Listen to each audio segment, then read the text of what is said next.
Welcome back to the Religious Treehouse. I'm Matthew. And I'm Jodie. How are you doing, Jody? I'm doing pretty well. I'm watching that new show, Citadel. I just finished The Testaments. Love Island will be out soon, and I will have so much to say. I'm very excited. How are you? Yeah, I don't have as much TV updates as you do, but these Mhm. all sound fascinating, and I've heard of some of them. I'm currently watching a show called Bob's Burgers. I think it's kind of silly, and Yeah. I watch probably 25% of the episodes, and I sleep through the other, three quarters, and that's like an ideal TV show for me. Yeah, I've heard Bob's Burgers is like a little emotional at times, and that there's like different looks into like psychology and trauma. Yeah, I've never gotten emotional while watching it, but like every once in a while it's like, hey, what if we think about this weird concept? And I think that's fun. Yeah, Uh, that sounds fun. but yeah, it has nothing to do with what we're talking about today, because today we're talking about one of the most silly fun stories in the Bible. Would you agree? No, No. no, children are mauled. I Okay. wouldn't agree that it's silly or fun. Right. So Traumatizing.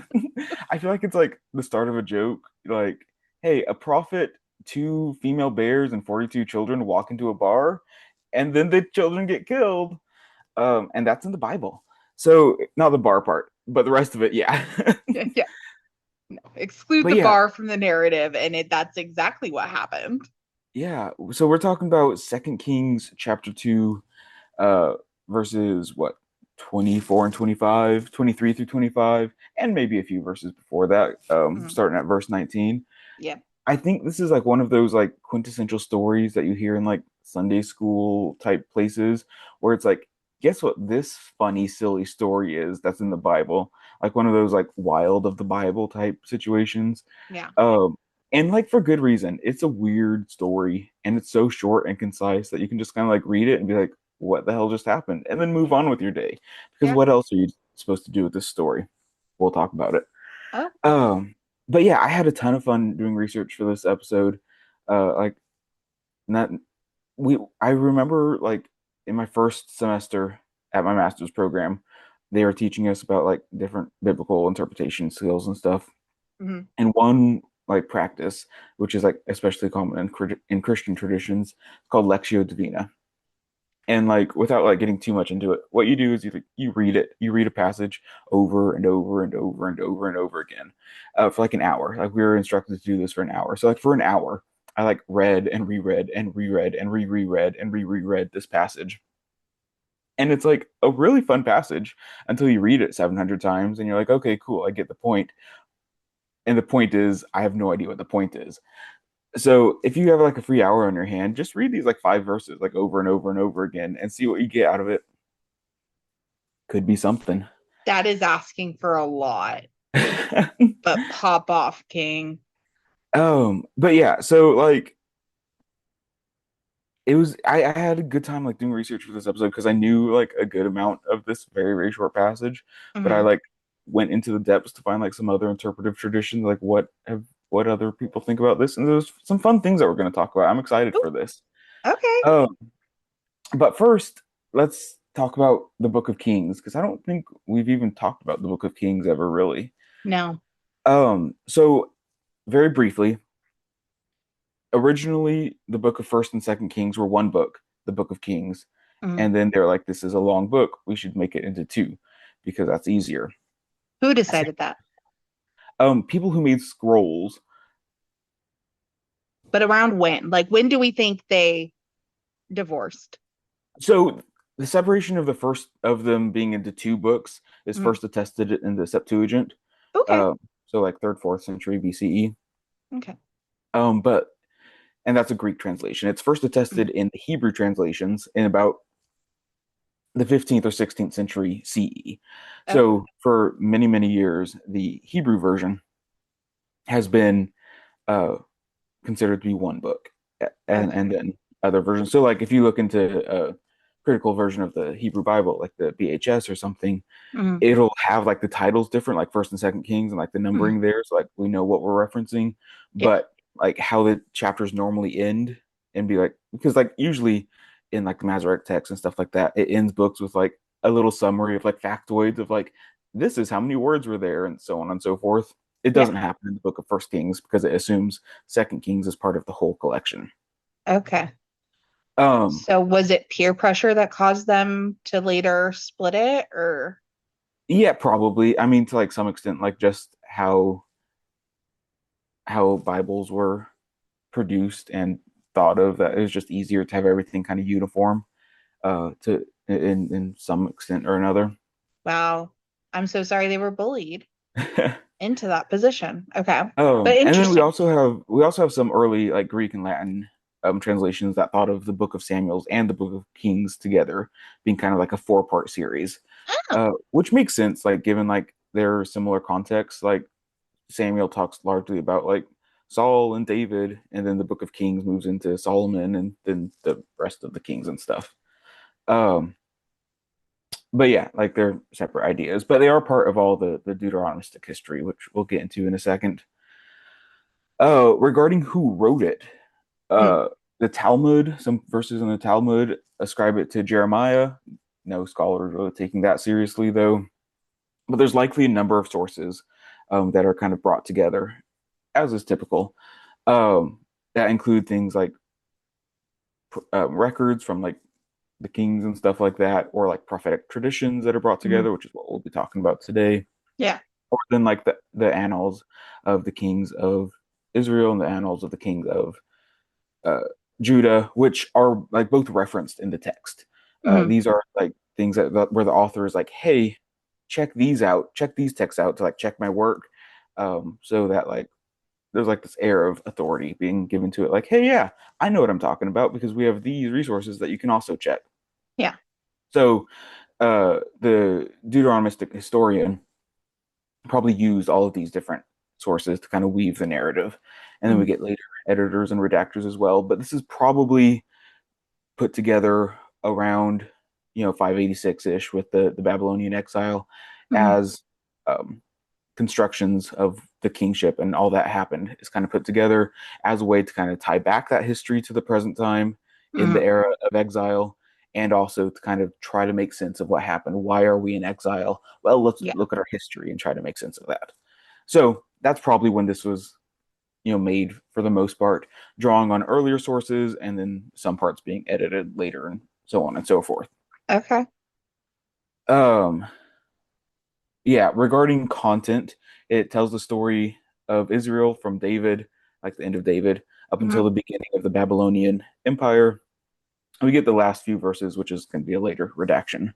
Yeah. Talk about the release of Jehoiakim, which I think we talked about in our Ezekiel episode, if that name Probably. sounds familiar, Yeah. because Jehoiakim was exiled along with Ezekiel and his other people. So we get kind of a reference to that at the end of Kings. Regarding the structure, it's kind of separated into three sections. The first section being First Kings 1 through 11, which is Hmm. focusing on Solomon and what Solomon's doing. Him coming up to the throne, him building the temple, and all the other fun Solomon stuff.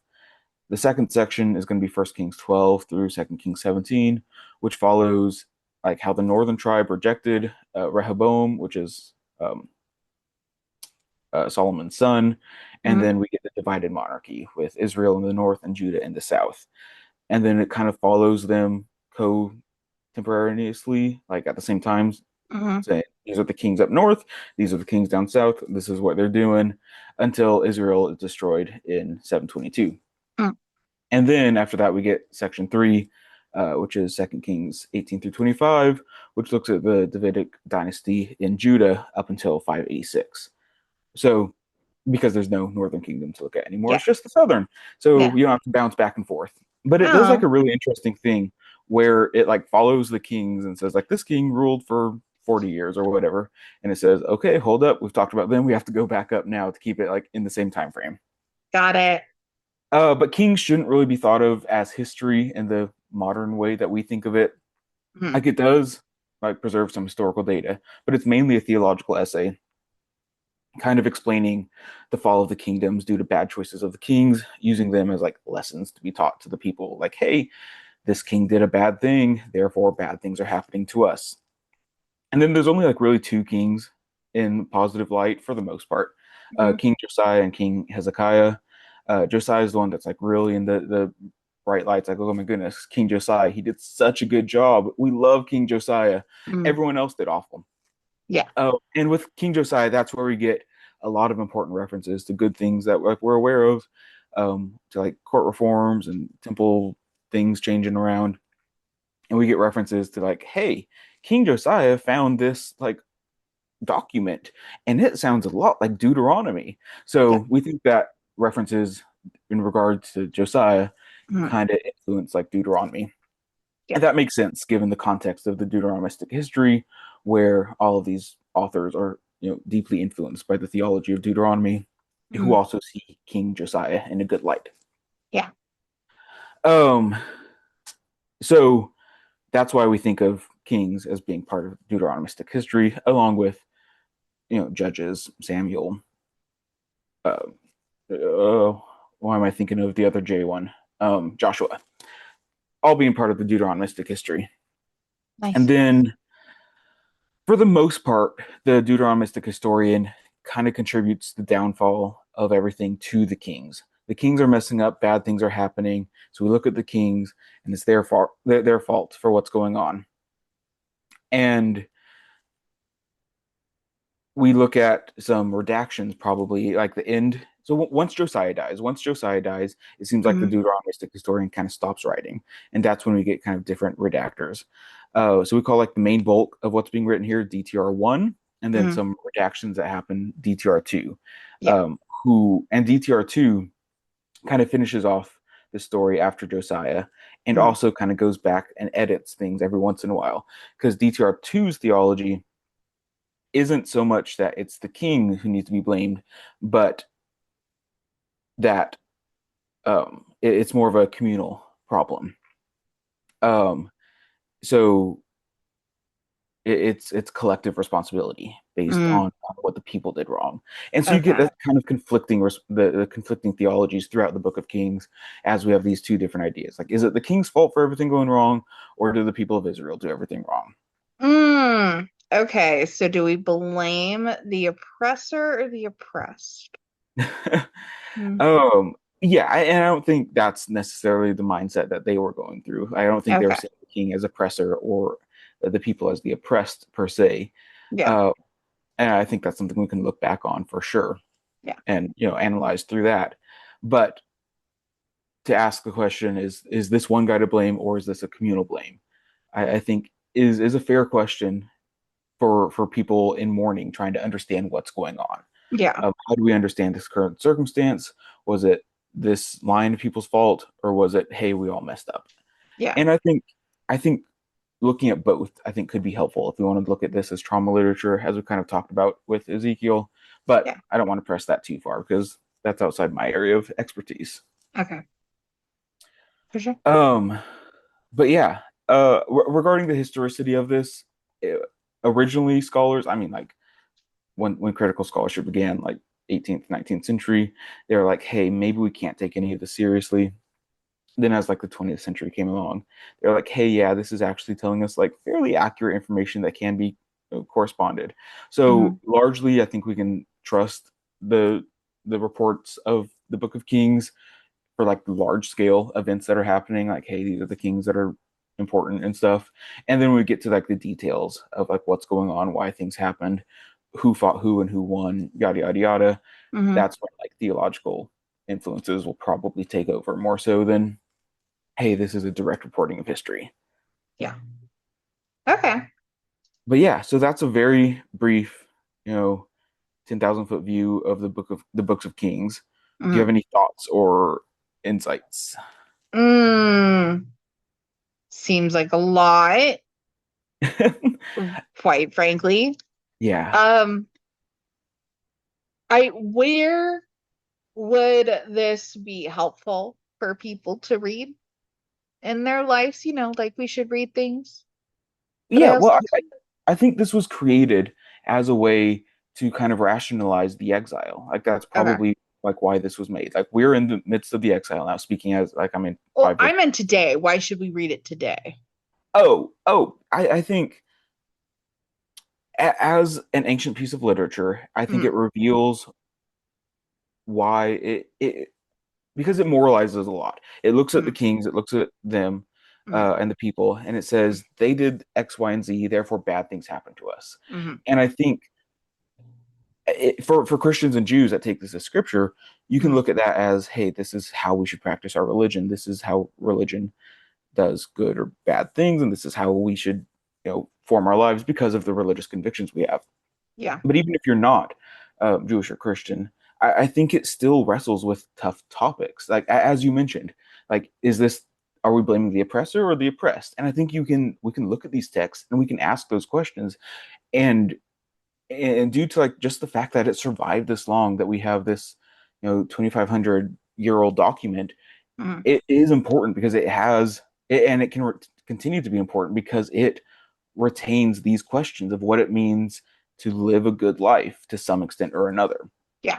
And I Okay. think we can wrestle that with that in almost any book of the Bible, Yeah. as well as you can wrestle with it in the Odyssey or the Percy Jackson books or Hunger Games or like whatever you want to read. Like I think good literature survives because it's can create meaning and importance for people at the very base level. I think that's why biblical studies at the whole is important, Yeah. not only because it ascribes meaning to Jews and Christians and so on and so forth, but Mm, also keeps a very good and fascinating and helpful and challenging piece of literature for anyone to consider. wow.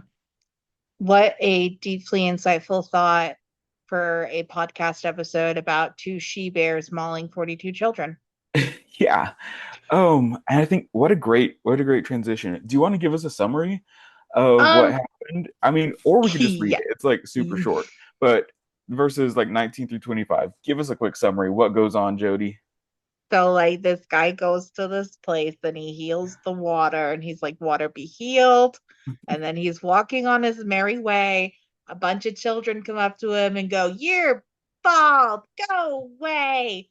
And he says, I curse you. Two she bears come down, maul 42 of the children. That's not all of them, just 42 of them. And then he continues. Yeah. So we have him contaminating water possibly and causing harm to children. This does not a hero make. Oh, you saw the first story as negative? Saying it was negative, I'm just saying it could be taken negatively. You don't know what Okay. he did with the water. Interesting. I think what especially stands out about this passage is I think the first story, and essentially has been universally interpreted to be a positive, pushing Elisha in a positive light, him doing a good thing. And then the second story is where it gets really confusing because it's like, hold on, Elisha just did this really good thing. Why is this happening now? Why did he just send two she bears to attack 42 children? And that is what should make you wary of whatever he did first. Living in the modern day and age, when a man puts something in someone's drink, it's not usually good. So, yeah, maybe my modern view is clouding this, and maybe I'm just a little jaded. But after seeing Act Two, I looked at Act One and went, how kind was that? Interesting. Okay, so let's see if maybe we can, throw a little more literary context onto what's going on here, Hit me. um, and try to make some sense of what's going on. How familiar are you with Elijah? Not Cool. at all. How familiar are oh my goodness, how Ugh. familiar are you with Elijah? No, not at all. Not at all. Okay, cool. No one. So Who are these men? Why do I care? so Elijah, it was kind of like the head of a group of prophets, Mm, kind of traveling around doing their thing. And Elijah was the man. We're like, oh my goodness, Elijah, you're such a good prophet. And he does a bunch of good things. We'll talk about Elijah at some other point for sure. okay. But he's like the head honcho of this group of prophets. And then he dies, or well, technically he gets swept up in a whirlwind and then carted off in a flaming chariot. But that's beside the point. Dorothy or Yeah. Katniss. um, he dies, and then so the problem arises. Oh my goodness, who's in charge now? And what is determined is Elisha is in charge. So we get Because he in was the only one chapter. letter off. Um, from is Elijah. it only one letter off? I can't think about how to spell it. Um, Well, it's arranged differently, but I exchange mean, the S for a J. I'm talking about Hebrew. Oh, Here we are. Two letters off, it appears. But yeah, that's beside the point. Uh, thank you for yeah, humoring me. Eli. I've never like paid attention. Okay, Elijah, Eliyahu. Yeah, Hebrew Elijah, Eliyahu. Oh yeah. Hebrew Elijah, um, Elisha. Yeah, cool, fun, random detour. They're like more clearly different in Hebrew than they are in English, but Okay, different people for sure. got it. Besides the point. But What he said, happened? "It's me. I'm the chosen one. I shall lead us." Yeah, well, I mean, Elijah kind of points towards him. Elijah is like, "Hey, my boy Elisha, my spirit rests on you," and he's Mm, like, "I'm giving a double portion to you of like my inheritance." It yeah, kind of symbolizing, hey, Elijah is the chosen child. He's the first, the so-called firstborn son. He gets, the new head. He's now in charge, mm, and so I think what's happening here in is where we get a test. We have the city, we're in Jericho. Jericho yes, has bad water. So mm, Elijah takes his bowl, puts salt in the water, and then the water is made good and no more death comes from drinking of it. We'll get yeah, into the specifics of that later. And that is seen as confirmation of Elisha taking over the role of Elijah. Because Elijah, mm, it's common for these stories to have Elijah has a lot of prophetic legends that deal yeah, with miraculous deeds, as does Elisha and a handful of other prophets. Um, so by Elisha doing this, he therefore is kind of like seen as taking on the role of mm, Elijah, and it's mm, all good, all hunky dory, and we're fine. Like, oh my yeah, goodness, it makes sense that Elijah's here. yeah, And then he mauls or he sends some she bears to maul some 42 children, and then it gets all yeah, confusing again. But that's yeah, beside the point. yeah. Mm, But that's largely for the most part seems to be the point of the first story that we're talking yeah, about. And then the second story happens. And I want to throw a handful of different interpretations of the second story at you. go for it. Um, I'll tell you if I like them or not. yeah, I'll throw these at you. We'll kind of go kind of deep into one or two of them at the end, and then at the very end, I'll be like, "Hey, this is the my kind of boring interpretation of what's most likely." So some early rabbinic legends or some early rabbinic stories were outraged by this story, and they were Well, like, yeah. "Hey, this couldn't have happened. This is crazy. How could this have happened?" So an idiom kind of arose of neither bears nor forest, Hmm. to kind of refer to an outlandish, unbelievable false story, Yeah. because like there were neither bears nor a forest there. Mm, So we have this kind of idiom that okay. arises um, in the Talmudic literature, and then like continues through like Yiddish traditions and even some Hebrew today, where we have this neither bears nor forest to Yeah. be an outlandish claim. That's just a complete falsehood of a story. um, But then we they're have, bears. There's bears. well, yeah, but like as a way, there were bears, but as a way to explain this story of like, Hmm. hey, no, this couldn't have happened Yeah. because it makes no sense. We like Elijah. Elijah is a good guy. Why would Yeah. he send two she bears to maul 42 children? That doesn't make sense. Therefore, there were neither bears nor forest. All right. So it doesn't make sense. That's the Mm. interpretation. All right. That's We'll live the in denial. um, and then we get some that see this as part of like anti-prophetic satire. Mm. That's acts as satire, looking at prophets as like, hey, that's kind of silly, goofy. Let's satirize this a little bit. And we see this with the use of animals in a handful of other places. Um, we like Balaam's ass. If you remember that story in the Book of Numbers, I don't think we've talked about it. But it's the talking donkey, Shrek. Mm. Or then Mm. also Jonah, where we see that, and we've talked extensively how Jonah is a satire, Yeah. and how it involves the use of a whale Yeah. or a fish, as I think is much more accurate, but that's beside the point. Mm. Uh, so this could be kind of anti-prophetic satire happening here. Yeah. This could also be a covenant code violation, an explanation of that, and we'll talk in depth about that later. Okay. Um, and then others have said that this is kind of like folklorish type story, but like borders near blasphemy because we're talking about like such this revered figure like doing such a crazy thing, and Yeah. also like God's in support of this. So like, hey, this is potentially almost a blasphemous story. Yeah. Or we see this as like punishment for like bad boys or rowdy teens who are like making fun of prophetic men. And this is like, hey, you kiddos, this is why you don't make fun of men of God. That just seems like a lazy translation. um, and then one of my favorites, Mm, sarcastically, one of my favorites is that this is a precursor for Christ because the double taunt of, and this is put forth by Caesarius of Arles from like the mm. 5th century CE. Yeah. And he says the double taunt of "Go away, bald head, go away, bald head" corresponds to the double taunt of the crucifixion of crucify him. And therefore, we're looking forward towards Christ here. And then the 42 boys represent the 42 years between Jesus' crucifixion and the attack on Jerusalem, which is only accurate based on his calculations. And then he's like, oh, and then the two she bears must have been Vespasian and Titus, who kind of led the attack on Jerusalem.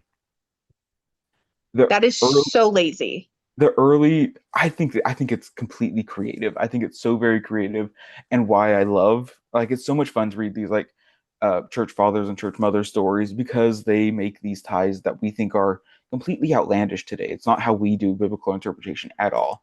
But I think it's such a fun and interesting like correspondence of like how can we make sense of this Bible, and it's always like, oh yeah, it's actually just Jesus, which it never is because it's the Old Testament. It was written way before Jesus, but there's so much like creative and linguistic like acrobatics that get done that I respect it.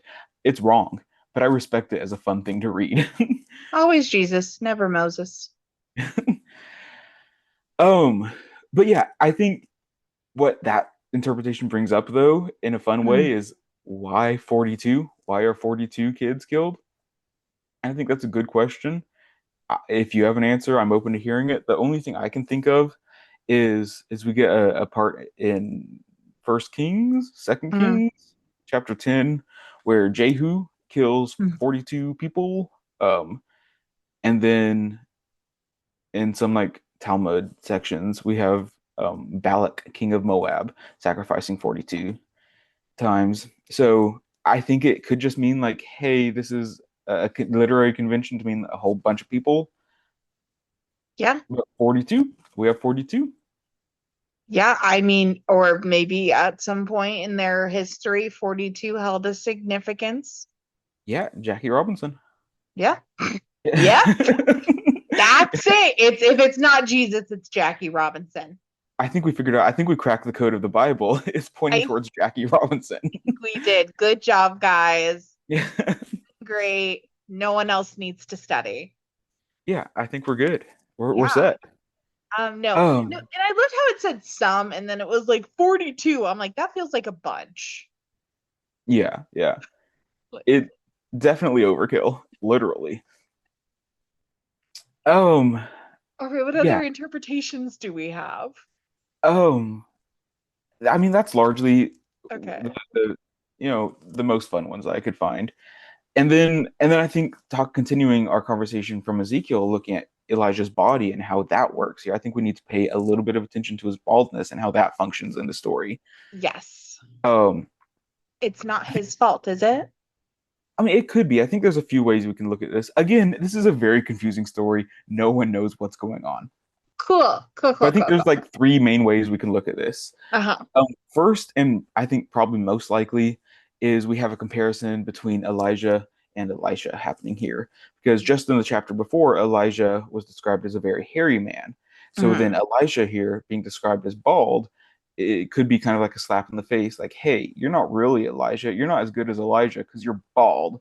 yeah. And then Elisha was like, oh my goodness, I am bald. Go get him, bears. I don't know. But it could be kind of like an insult to, I mean, it for sure is an insult, but it Yeah. could be an insult because of in comparison to Elisha. Yeah. Secondly, it could be a mourning ritual. mourning as in sad, not mourning as in early in the day.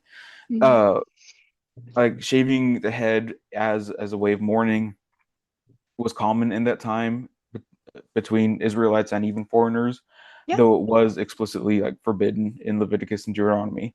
Oh, Like don't shave your head in mourning. That's a rule.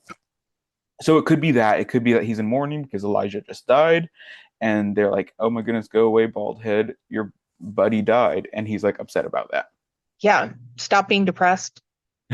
Go away. um, and then the third interpretation is that this could be a sign that like their body of prophets, their crew, like Mm, shaved their heads in some extent, yeah. and this like um, could be represented throughout the Bible of like bald-headed prophetic figures, Hmm. and that could be like where the story kind of is popularized because of Yeah. Elijah and his crew were bald, apparently, except for Elijah, who was described as hairy. And then Um, so we kind of get perhaps like, hey, these kids are attacked by bears, which are notoriously hairy, thus as like a juxtaposition of like, hey, you're bald. Oh no, we just got killed by hairy animals. Who's to say? that's insane. But yeah, I think his baldness plays some form in this. Obviously, I think Yeah. most likely it's supposed to be in juxtaposition with Elijah, who was hairy, and Elijah Okay. was like, "Oh no, this isn't good." Oh, I'm nowhere near as good as Elijah because I have no hair. Right, right. Well, I mean, not the because I don't have hair, but I don't have hair, and that is my distinguishing difference between Elisha or between Elijah and these Mm. kids are pointing out and saying, "Hey, you're not Elijah," Okay. Okay. and him being like, "Yeah, but I took on his role, so And go then die. Respect me," is what he's saying, or as Harry Styles would say, "Respect your prophet." that's crazy. Anyway, so then he calls two she bears, them So then all he the calls. children. And just in case you were wondering, I do believe we are dealing with Syrian brown bears. Now, if you know this, you can scare away a black bear. You can't scare away a brown bear. Is that the takeaway? Is that the lesson for anyone listening to Um, this podcast? that is my lesson. You give your knowledge, I give mine. Yeah, Okay. no, I like You can it. scare a black bear. You can't scare a brown bear. Hey guys, whoever's listening to this podcast, I know the two of you that are listening. If you see a black bear, scare it away. But if you see a brown bear, you're dead. Is that the You're takeaway? dead. Cool. Um, Lay but dead. yeah. Okay. So, Um, hairy and bears. now and now my analysis on the bears. I read this fascinating article by Ken Stone. Uh-huh. It's called it's called "Reading Elisha's She Bears: Biblical Interpretation, Extinction Studies, and the Wildness of God." Great Hmm. article. We'll link it in the notes. Uh, Fantastic. and he also agrees. He also agrees this is probably a Syrian brown bear. Yay. But like what he looks at, which I think is fascinating, he looks at this like much more from a modern interpretive standpoint. He's not caring too much about like what's going on in the Mm, story, but he's looking at this kind of through the lens of extinction studies. mm. And he notes that in Israel, there are no Syrian brown bears anymore, Not anymore. nor in the area, nor probably in Syria. No. They They're have been rediscovered in Lebanon in right, right. 2017. I think Lebanon, Iran, and a couple other places, perhaps. Yeah. Um, but notably, I think as we're both from California, the North American grizzly, which is on the Californian flag, has been extinct from California for like nearly a century. Yeah. And so, like the idea of like these stories and like bears specifically having like these similar correspondences, I think is fascinating. Yeah. And we need to like think about how the extinction of these bears in this particular area corresponds to how the local fauna and flora and people react to it. Yep. I think that's what extinction studies, that's what Stone is proposing extinction studies does in light of this. Mhm. It's not only that you like pay attention to the extinction of species, but you pay attention to like the biocultural response of how the animal and flora and humans are entangled with that species, whether ecologically or culturally or historically or biologically, and noting that the extinction of the animals, either complete extinction or from that area can impact culture or Mm. the ecological ness of the area. Well, yeah, you take a predator out, then what prey animal is then Mhm. going to overgrow in population and then wipe out a certain plant? And yeah, Right, right. Um, and so like I think it's important to acknowledge like I think this also like kind of brings to front the existential idea of human extinction mm, and like how even like the extinction of languages and cultures and societies are something that we need to like wrestle with and consider.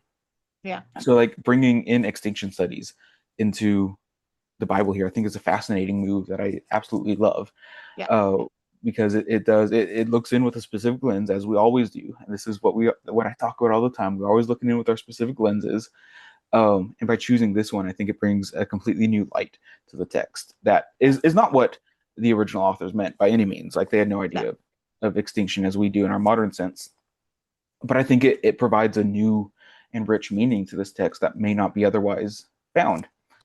So Stone kind of proposes that we kind of respond and witness these extinctions occurring, not as something that like happened as like a singular event. Oh no, all the animals are died, but as like a process, yeah, as animals or cultures or societies are in process of extinction, yeah, and we kind of respect this and ethically respond to it by telling these extinction stories, like noting how our cultural assumptions and conventions relate to the extinction of these species or whatever, yeah, and how we relate to them.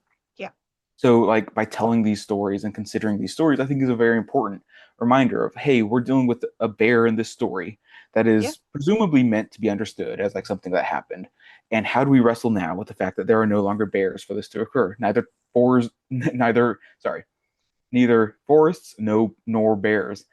I can't say that, but I think that's a very interesting response to this. And then kind of understanding, and he kind of looks at this and tells the story through the extinction studies lens mm, of like, how can we understand this?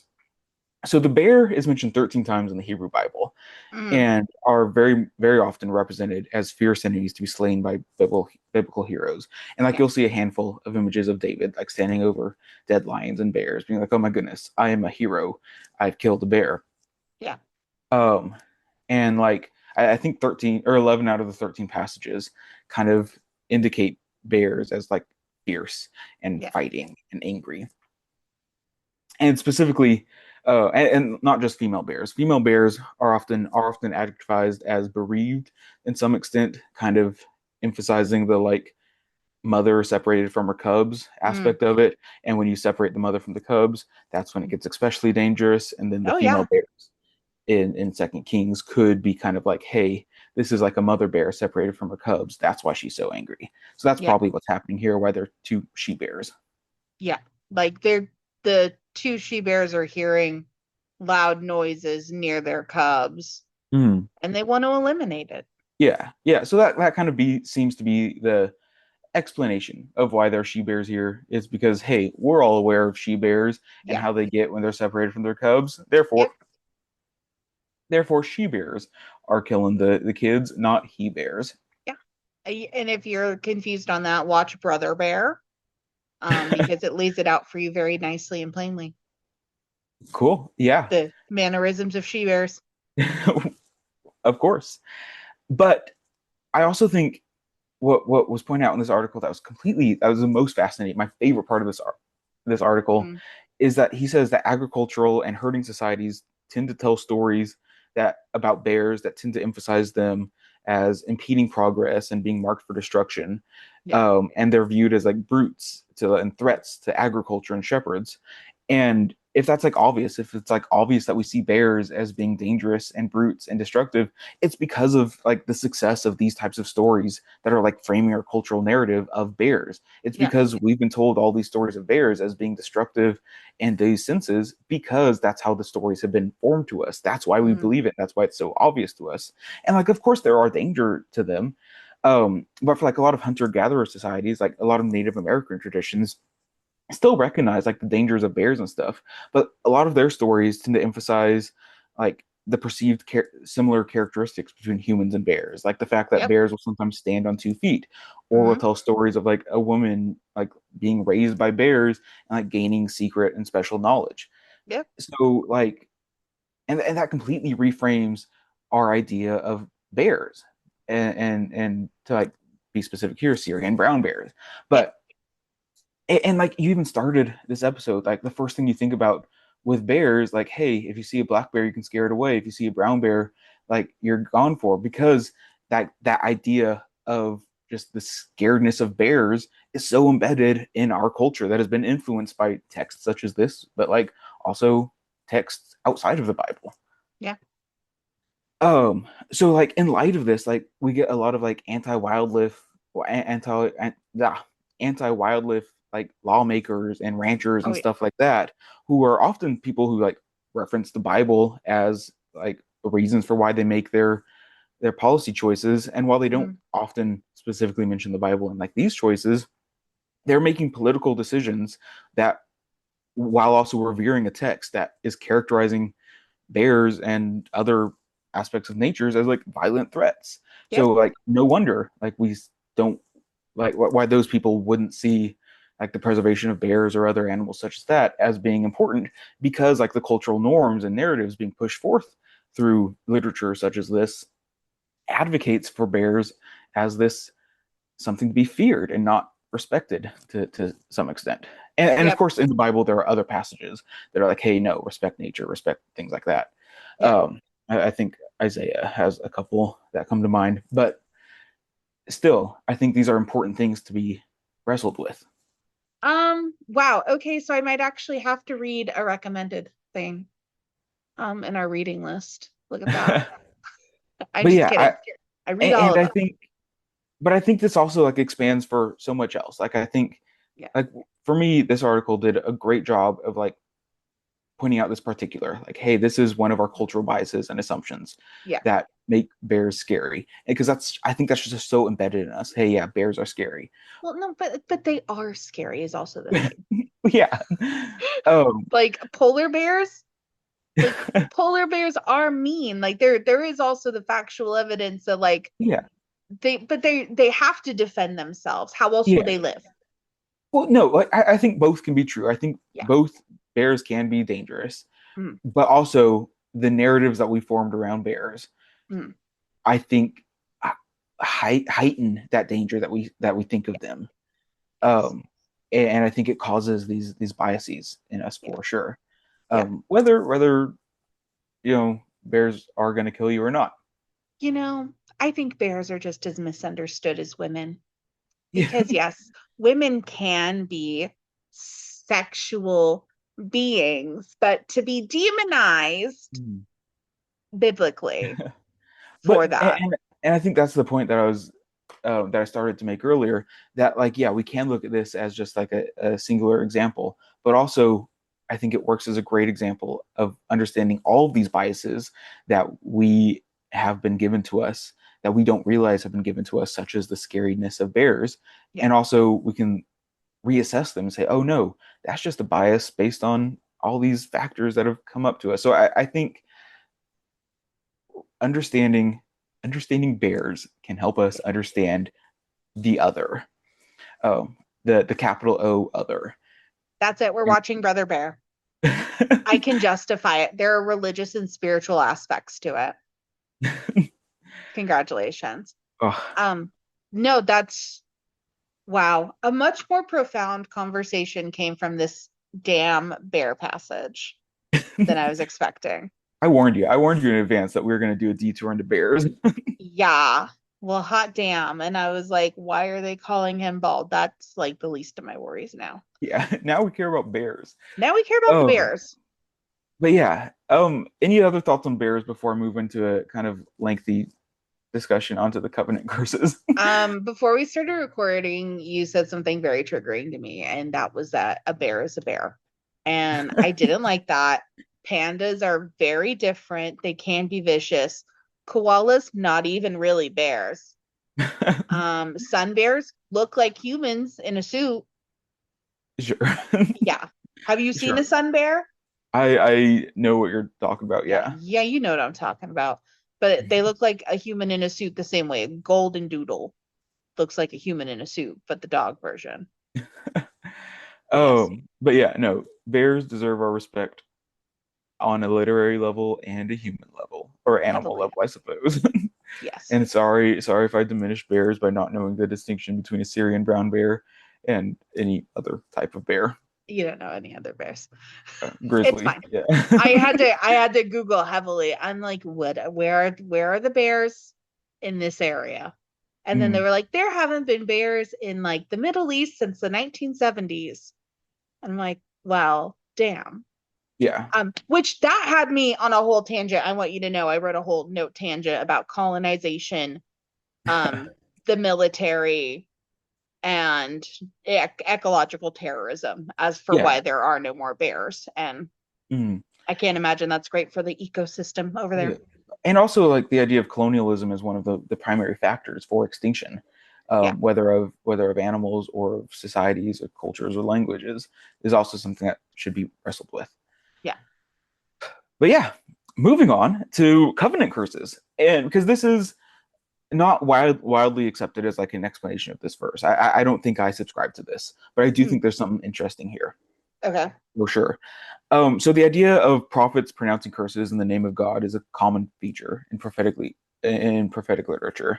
Mm, And prophets will pronounce curses as a way to like alert people of their like leaving the path of God in hopes of like returning them to the path of God. And they're formally cataloged in Leviticus 26 and Deuteronomy 28 as like, mm, hey, these are curses that you give to people. And the one that we're going to be focusing on is Leviticus 26, verse 22. Um, so Leviticus verse 22 reads, I will let loose wild animals against you, and they shall bereave you of your children and destroy your livestock. Thou shall make you few in number, and your oh my goodness, I cannot read. mm. Um, I will let loose wild animals against you, and they shall bereave you of your children and destroy your livestock. They shall make you few in number, and your roads shall be deserted. Which is an odd curse, especially in like relation to No, like the other curses in the covenant curses and stuff. And it's perhaps seen as like an undoing of Genesis 1 and Abraham having dominion over like the animals. And so it's kind of acting as like a suspension of the promise given to Abraham that Israel would be a great nation and mm, numerous stars of heaven. yeah, So it could be like referring back to like beginning of Genesis. yeah. Um, and we see like these covenant curses being employed elsewhere in the book of Kings, like in 1 Kings 13. Um, a man of God travels to Bethel and proclaims that human bones will be burned on an altar there, and it comes true in 2 Kings 23, as an application of the covenant curse found in Leviticus 26:30, kind of indicating that like, hey, if this prophetic word is ignored, a covenant curse may ensue. Yeah. And so the connection to Leviticus 26 and Hmm. this verse and 2 Kings 2 isn't precisely clear, but I think we can see the potential for connections here. Yeah. Perhaps because we've seen other covenant curses being employed, but Yeah. also there seems to be relation to the water being purified in the Hmm. preceding story that we mentioned. Yeah. So in verse 19, we get the beginning. Now the people of the city said to Elisha, the location of the city is good, as my Lord sees it, but the water is bad and the land is unfruitful. Another translation to keep it kind of in the same language of what we're talking about, and the land is bereaved. Hmm. So some have indicated that this means that the land is like agriculturally unproductive, but perhaps given the context of what happens and like the miscarriages that are mentioned later in these verses, is that it probably makes more sense that they're talking about that the water and the land is the cause of miscarriages. Mm. So that's kind of the problem here. And then we get salt, which is sometimes associated with purification, Mm. though adding salt to water doesn't make it pure, it just makes it salty. Yeah. And so like it's counterintuitive, but the people of Jericho obey. Like they're good, they're happy, they're like, we respect you, Elisha, we're doing your thing. And then bada bing, bada boom, the water is pure again, all is good. Elijah inherits the prophetic mantle of Elijah, and all is good, all is hunky dory. Okay. Let me follow Elisha here for a second, though. Yeah. Salt provides electrolytes. Uh, okay. Not It, not it what does, Elijah's thinking about. Okay, sure. We'll follow. We'll but follow. it does. Okay. Like, that is a fact. Like, he didn't know that, but it does. And the salt purifying it, like, I guess. Right. But I'm like just trying to also walk with him. also know that this is like near the Dead Sea, which is very, very salty. So Oh, like so the he's idea of just putting salt on salt. yeah. Well, like who knows? He's Who knows insane. what the water is? But like the water is salty and like okay, cool. Now things are good because like Elisha is on the side of God and Well, so all's good. We're that's happy why now. people are miscarrying. They have too much salt. I don't think we're meant to read this as a diagnosis of why people are miscarrying. No, someone needs to investigate this. Why were people miscarrying? Sure, sure. Like, that's It's crazy. well, like the Uh-huh. rationale is Hmm. people are miscarrying because they've left the way of God. They're no longer Okay. doing as God commanded, and therefore they're miscarrying. And what we have here is them changing their ways, following Elijah, listening to what Elisha is saying, Yeah. and then all is good. No longer Yeah. miscarrying because they're now back on the good and righteous path. Amen. Hallelujah. Okay, yes, and I understand that. The science. Yeah, the science is not the point. I want the science. This Darn it. is not what we're talking about here. The I science is understand. not That's not what we're anything talking that about. matters Fine. to this book. Yada yada yada. No one's miscarrying now. All the babies are born and they all grow up and get eaten by bears. Yeah. Um, but this also like contains an element of the covenant curse from Leviticus 26. In Leviticus, the curse of the wild animal leaves Israel bereaved. But in this tainted water story, this obedience leads to the end of their bereavement. But then we get the bear story where we have disrespect for the authority as the cause of bereavement for those opposed to the obedience of the same authority that Hmm. ended the bereavement. Yeah. So we have the story the saltwater story where they Hmm. follow and the bereavement is ended. And Yeah. then the bear story where they don't respect the prophetic figure, they don't respect Elijah.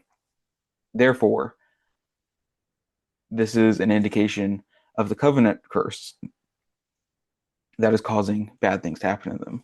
And therefore, because of that disrespect, because we're not following this man of God, the covenant curse is enacted on them. And Leviticus 26:22 says, I the wild animals attack. I don't know, man. This feels like a story that was made up to justify beating your children. Yeah. Like, um, they need to respect their authority figures. They need to respect these prophets. Otherwise, they'll get eaten by bears. right.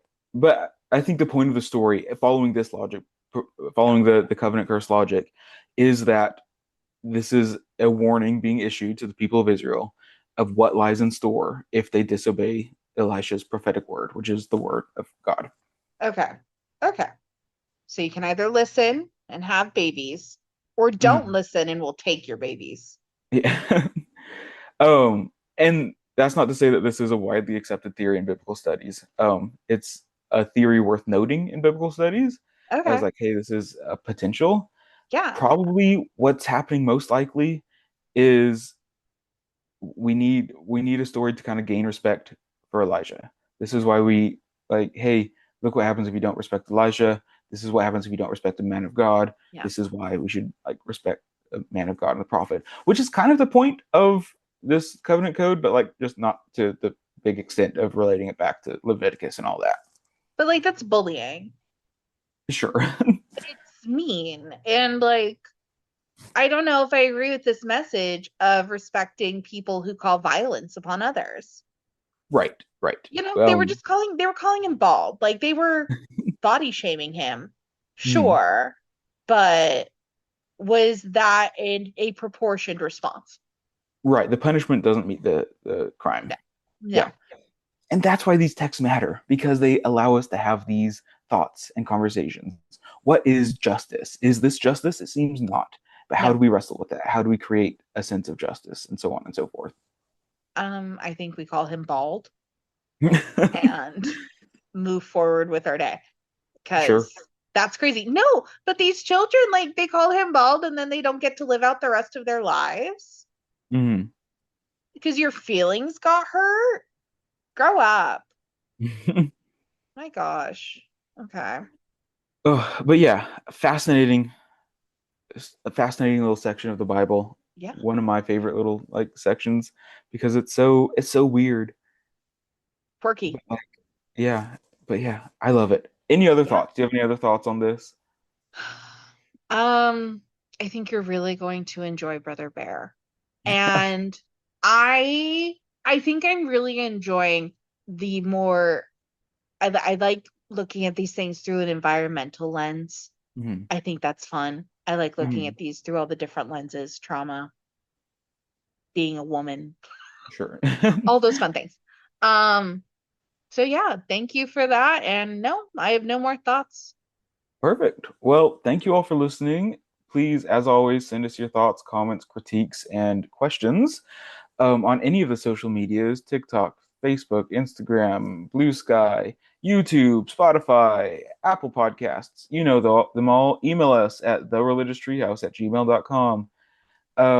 And like, tell your kids' teacher about us.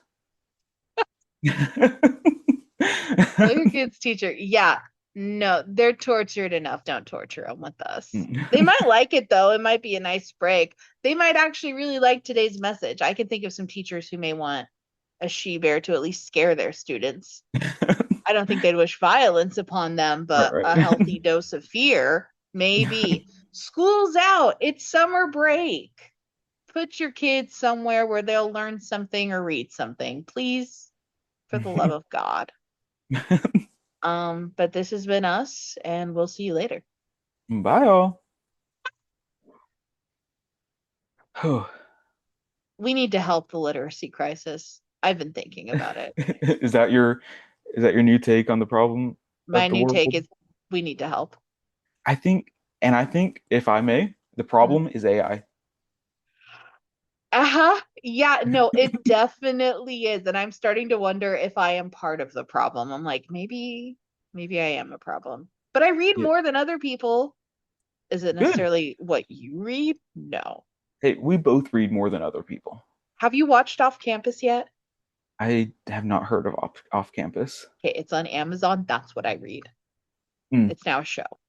See, yeah, you're telling me conflicting things here. You're telling me a TV show. You're like, watch this TV show. This is what I read. And let me tell you, I don't read many TV shows, so I don't know how this is working. I I need to read know the what your book definition of series the reading is. TV show is inspired by. It has been adapted to the screen.